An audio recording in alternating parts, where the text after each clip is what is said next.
Bismillahirrahmanirrahim. Assalamualaikum warahmatullahi wabarakatuh. Selamat malam, salam sejahtera untuk semuanya. Semangat belajar ya, daring ya, di tengah pandemi COVID ya. Alhamdulillah mahasiswa-mahasiswi Stika Sardinusa pengampu saya Juhari ya, pengampu mata kuliah kewirausahaan. Berjumpa kembali ya di dalam perkuliahan daring kita ya dengan video pembelajaran tentang ide dan peluang usaha ya. Jadi ide dan peluang usaha itu banyak sekali inspirasi-inspirasi ya para pelaku usaha yang sudah sukses ya terkait dengan ide-ide yang sudah mereka terapkan dan sudah berhasil. Ini terkait dengan ide-ide usaha ya. Kemudian ya terkait dengan ide-ide usaha ini banyak macamnya ide dan peluang-peluang ini. Kadang-kadang ada momen-momen ya di mana peluang usaha itu ya datangnya tidak terduga, kemudian datangnya sesaat, kemudian datangnya secara tiba-tiba ya. Kemudian kesempatan itu tidak datang yang kedua kalinya. Ini terkait dengan peluang usaha ya ataupun peluang daripada bisnis. Kita telah dulu terkait dengan materi yang akan disampaikan pada kesempatan hari ini ya.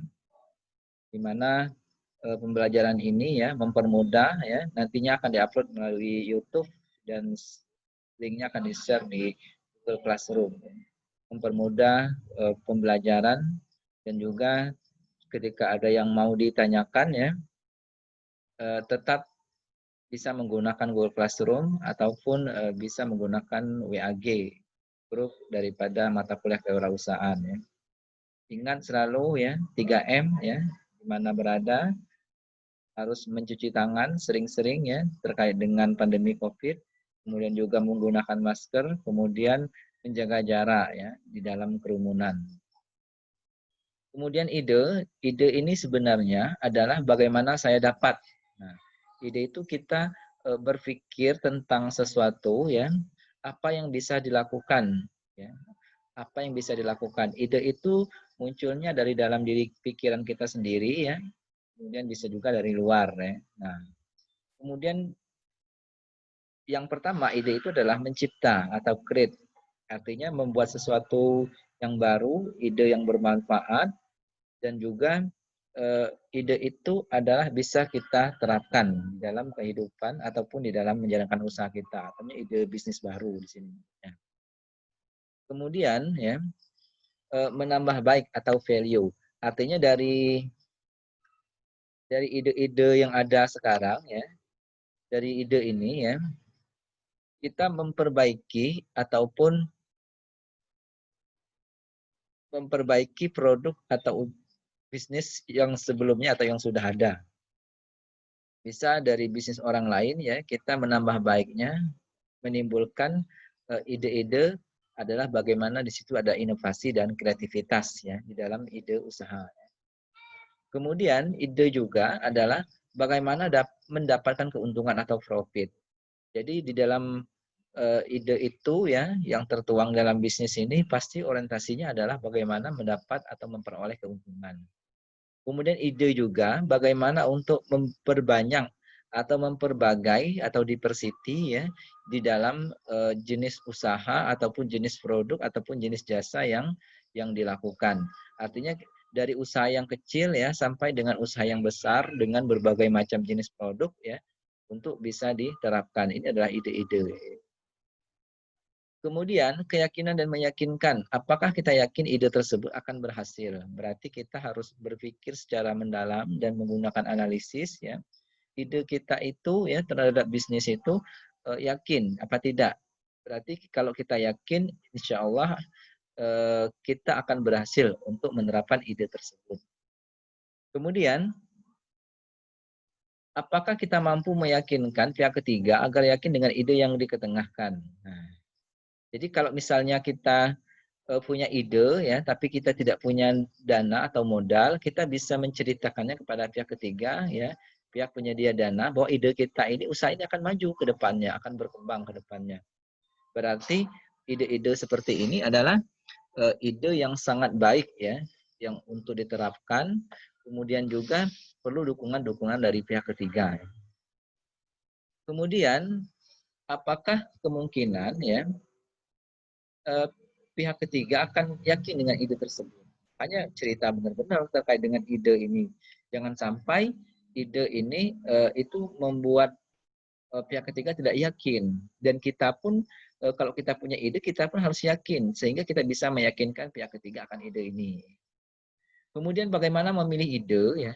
Pemilihan ide itu adalah ide mana yang berisiko tinggi untuk tidak disukses. Berarti dari ide-ide yang ada tadi kita identifikasi kira-kira mana tingkat risiko yang paling tinggi, sedang, dan juga rendah.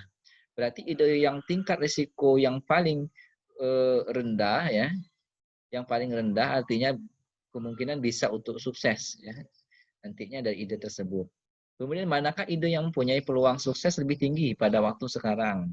Berarti ide itu menyesuaikan dengan kondisi waktu di mana kebutuhan daripada ide tersebut yaitu bisa menghasilkan keuntungan.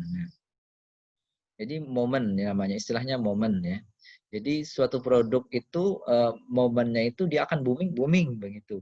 Berarti pas waktunya booming berarti suatu ide itu berarti tepat pada waktunya dia akan booming. Kemudian apakah ide yang sepatutnya diteruskan ya? Jadi ide itu bisa diteruskan ketika hasil ide itu bisa yakin dan bisa untuk dilaksanakan. Bagaimanakah menghasilkan ide? Jadi inspirasi ide itu ya. Inspirasi ide itu banyak macam ya caranya. Yang pertama adalah kita melakukan observasi dan keinginan untuk menyelesaikan masalah. Berarti kita melakukan observasi atau pengamatan kondisi usaha-usaha orang lain ataupun usaha-usaha yang ada di masyarakat ataupun success story yang ada ya. Kemudian cara menghasilkan ide yang lain adalah niatkan kita ingin membantu orang. Nah, niatkan kita ingin membantu orang.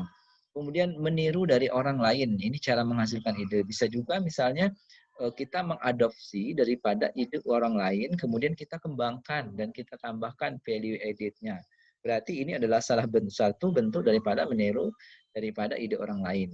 Kemudian bagaimana menambah baik benda barang yang sudah ada. Nah, berarti ide yang ada itu barangnya diinovasi dan kreasi menjadi lebih menarik, lebih bagus, lebih berkualitas, sehingga peminat juga lebih banyak. Ya. Ini adalah menghasilkan ide. Kemudian menghasilkan ide yang lain adalah dengan penemuan baru, produk baru. Kemudian adanya teknologi baru. Ini adalah cara menghasilkan ide. Misalnya teknologi baru sekarang ini kan banyak aplikasi-aplikasi yang permudah daripada pekerjaan ya. Misalnya aplikasi Zoom ya untuk metode pembelajaran, berarti ini adalah teknologi baru ya yang mempermudah bagi dosen yang memberikan pembelajaran kepada mahasiswanya sehingga pembelajaran daring menjadi lebih lebih live ya, lebih hidup ya dibanding dengan hanya membaca materi yang dikasih oleh dosen ya. Kemudian memenuhi tahap keinginan yang semakin meningkat. Nah, jadi cara menghasilkan ide itu adalah dengan tujuan adalah untuk memenuhi daripada permintaan dan keinginan. Kemudian daya saing ya.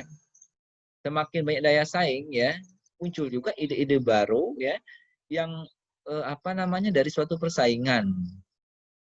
Kemudian kekurangan sumber daya. Jadi ide itu bisa juga datang dari pada saat sumber daya produksi itu kurang ya. Jadi ide muncul ide-ide dan sebagainya. Kemudian ada peluang usaha. Tadi sudah ide ya, sekarang peluang usaha. Menurut Eckhart dan Sens tahun 2002 ya, peluang usaha itu sebagai situasi di mana barang dan jasa, bahan baku, pasar, dan metode organisasi baru dapat diperkenalkan melalui pembentukan cara means baru atau hubungan antara means and ends ya. Jadi situasi di mana barang jasa itu ya diperkenalkan, artinya peluang usaha ini adalah suatu hal yang baru ya ataupun bahan baku pasar yang baru untuk bisa membuat produk baru seperti itu. Kemudian kemanfaatannya, kebutuhan dari barang ini adalah bersifat baru juga sehingga nantinya bisa memenuhi daripada tingkat permintaan. Berarti ini adalah salah satu peluang. Ini menurut Eckhart dan Sens ya. Kemudian dalam hal ini keputusan wirausaha meliputi kreasi atau identifikasi daripada means ya dan juga ends baru yang sebelumnya tidak terdeteksi oleh pelaku pasar. Artinya adanya munculnya produk baru itu awalnya adalah tidak terpikir oleh orang lain tapi terpikir oleh kita ya. Ini adalah apa namanya? Peluang yang besar ya, peluang yang besar untuk produk kita bisa masuk dalam suatu pasar ya. Bagaimana mengenali peluang usaha? Ya, peluang usaha itu adalah kemampuan mengenali peluang usaha tergantung pada faktor informasi. Ya, betul. Kadang-kadang kita nggak tahu informasinya ternyata itu adalah peluang usaha. Berarti faktor informasi terkait dengan peluang usaha itu perlu diperoleh dari berbagai sumber banyak. Gitu. Dari informasi, berita, kemudian dari internet ya, kemudian inspirasi dari alam ataupun sumber informasi dari teman yang dan sebagainya. Kemudian faktor informasi untuk peluang usaha ini dipengaruhi oleh pengalaman hidup ya. Jadi pengalaman hidup atau experience of life ya. Pengalaman hidup seseorang itu pada saat dia bekerja, fungsi kerjanya itu bermacam-macam, semakin banyak macam pekerjaannya, eh, variasi kerjanya ya, semakin banyak juga pengalaman hidup dan juga semakin banyak informasi yang diperoleh. Kemudian hubungan sosial, informasi dari hasil interaksi dengan orang lain. Nah, jadi peluang usaha itu bisa muncul dari informasi hasil interaksi dengan orang lain, artinya dari komunikasi, pengaruh pergaulan ya. Bila tidak berani memulai usaha sendiri, disarankan mulainya bersama orang lain atau secara berkelompok. Ini hubungan sosial. Artinya suatu ide peluang usaha itu bisa muncul ya dipengaruhi oleh pengaruh pergaulan-pergaulan kita dengan teman ya sehingga kita bisa untuk menghasilkan peluang usaha baru dan bisa melakukannya bersama teman kita. Ini contoh. Informasi yang diperlukan itu bisa lokasi ya, kemudian lokasi usahanya di mana, ya potensi pasarnya bagaimana, itu bisa diperoleh dengan informasi-informasi melalui hubungan sosial ya dari teman, dari orang pinter ataupun dari orang-orang yang lebih berpengalaman terkait dengan kondisi peluang usaha ya. Kemudian sumber modal ya, kemudian pekerja ya dan juga cara mengorganisasiannya. Jadi informasi terkait dengan kebutuhan daripada usaha ini ya memang perlu kita peroleh ya hasil interaksi kita dengan orang lain tadi. Kemudian beberapa sumber peluang usaha ya ini juga menjadi sekarang ini menjadi tren terkait dengan perubahan teknologi ya. Kemudian teknologi itu selalu berubah, selalu upgrade setiap tahunnya semakin hari semakin canggih ya. Dari kuno sampai dengan yang modern ataupun kontemporer sekarang ini ya. Sehingga semakin tinggi tingkat perubahan teknologi ya, semakin juga sebenarnya memberikan manfaat ya peluang usaha baru bagi kita ya. Karena kita juga harus punya knowledge, kemudian punya pengalaman, ya meningkatkan kompetensi kita supaya kita juga harus memahami tentang penggunaan teknologi ya di dalam bisnis ya.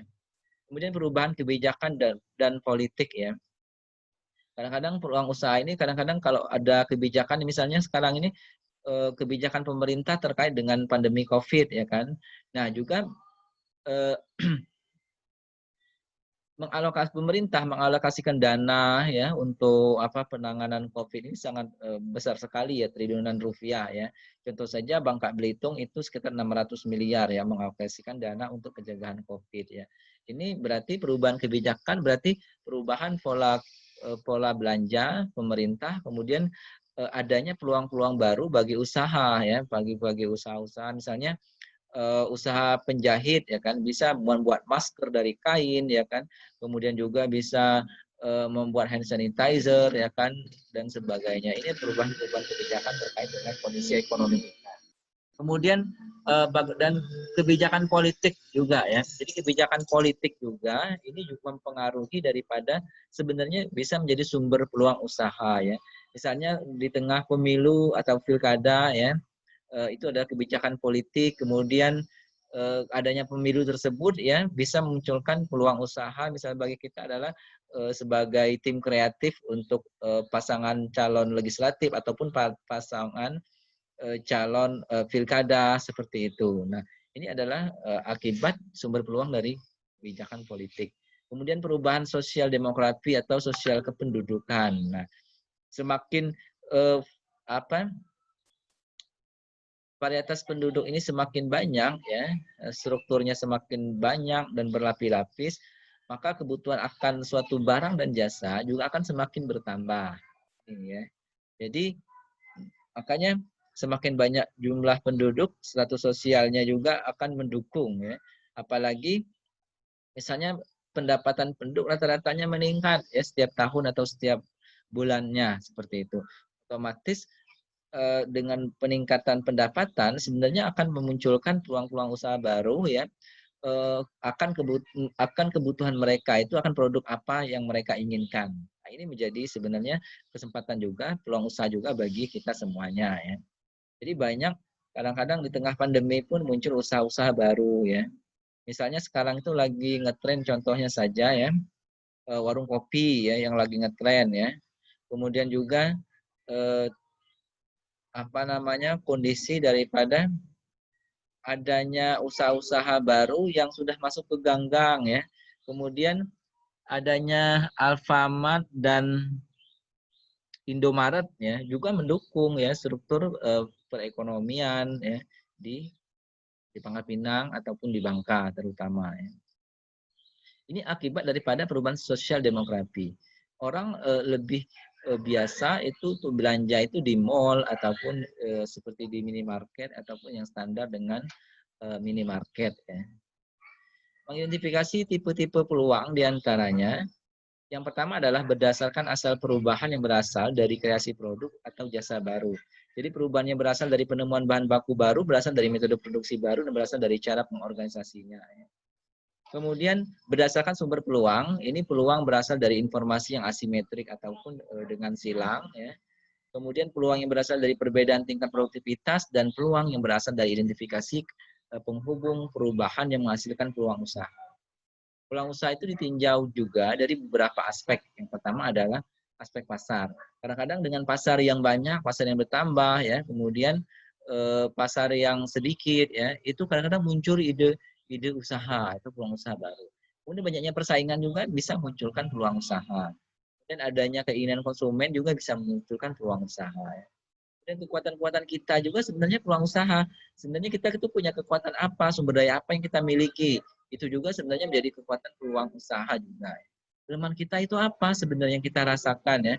Oh saya ini kalau kelemahannya adalah misalnya kalau belajar buku ya ngantuk begitu ya. Berarti kelemahannya seperti itu. Nah nanti ada produk di balik itu biar nggak ngantuk bagaimana caranya ya kan. Nah, berarti ada model-model pembelajaran dengan menggunakan handphone ya kan sehingga kalau baca handphone itu ya atau baca handphone ataupun secara elektronik ya secara menggunakan jaringan internet kadang-kadang kita lebih semangat ya dibanding dengan baca misalnya jadi lebih semangat baca e-book misalnya dibanding dengan baca buku yang sudah yang sudah hard copy ya cetakan. Yang harus diperhatikan dalam membuka sebuah bisnis ini adalah carilah jalan dari beberapa cara bisnis konvensional dan cobalah ya. Jadi kita lihat dulu cara bisnis konvensional. Di sini Anda tidak harus dan memang tidak perlu langsung melakukan secara yang benar ya. Tapi juga bagaimana kita prinsipnya adalah learning by doing ya. Artinya belajar untuk melakukan. Karena untuk memulai usaha baru itu ya tidak mesti kita harus perfect ya, harus untung cepat ya dan sebagainya. Tapi juga kita harus dengan proses belajar dan belajar ya. Terus memperbaiki sampai usaha kita itu adalah maju dan berkembang. Kemudian jadilah orang yang kreatif, fleksibel, dan cepat tanggap terhadap perubahan yang terjadi dengan mendapatkan informasi tentang pangsa pasar dan peristiwa baru saja terjadi sekiranya bisa mempengaruhi pangsa pasar itu. Ya. Apa tujuan pribadi Anda untuk berbisnis sendiri? Nah, itu perlu difikirkan tujuan pribadi kita untuk apa ya. Apa yang Anda kehendaki dalam hidup, jenis penghasilan seperti apa yang Anda inginkan, di manakah Anda berada 5 tahun dan 10 tahun mendatang, ini semua bisa menyatakan pribadi yang benar-benar penting bagi Anda. Karena perlu Anda ketahui, bukankah bisnis itu sendiri merupakan sesuatu yang menuntut. Artinya kita punya pemikiran-pemikiran atau punya impian jangka pendek, jangka menengah maupun jangka panjang ya. Artinya impian-impian ini harus kita capai, harus ada usaha yang mendasari ya untuk bisa mencapai daripada impian-impian kita. Kemudian tanyakan pada diri sendiri, apakah Anda ya, sedang melakukan sesuatu yang ingin Anda lakukan, yang ingin dilakukan.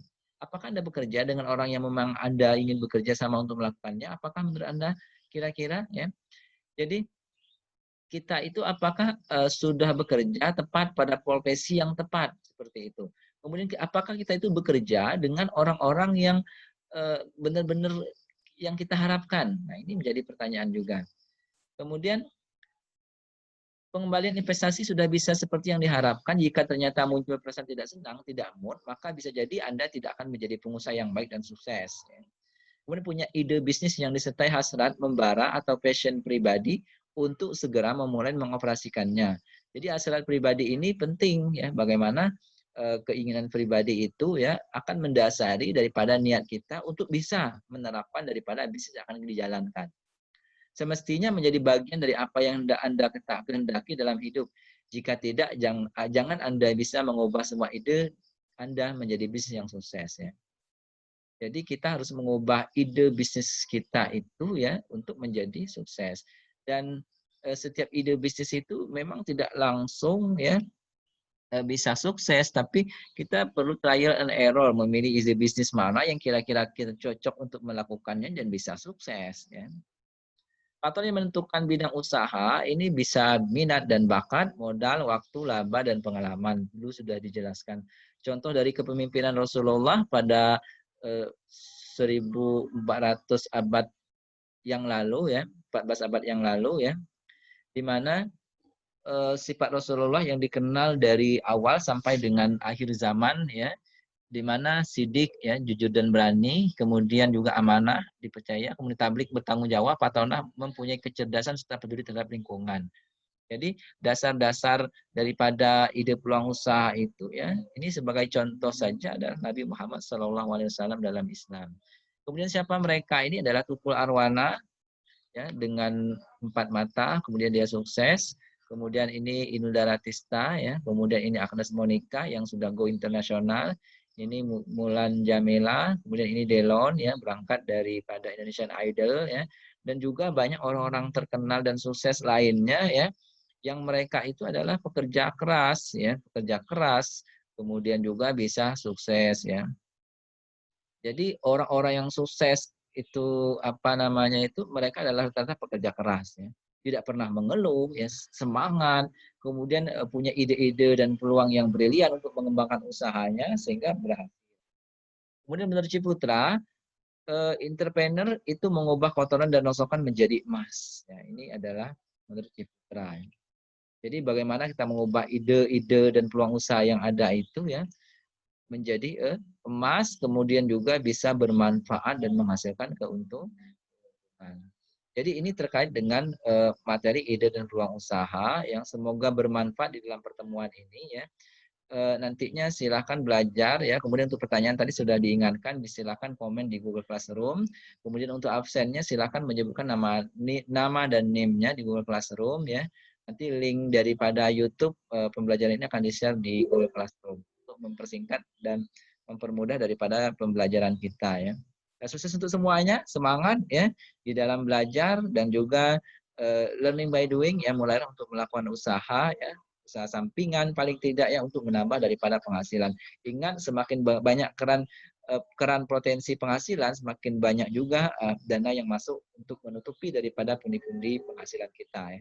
Sukses untuk semuanya, semangat belajar ya. Mohon maaf ada hal yang tak salah dan kurang berkenan ya. Terima kasih atas perhatiannya. Jangan lupa like, subscribe, and share. Assalamualaikum warahmatullahi wabarakatuh. Ya, selamat malam untuk semuanya.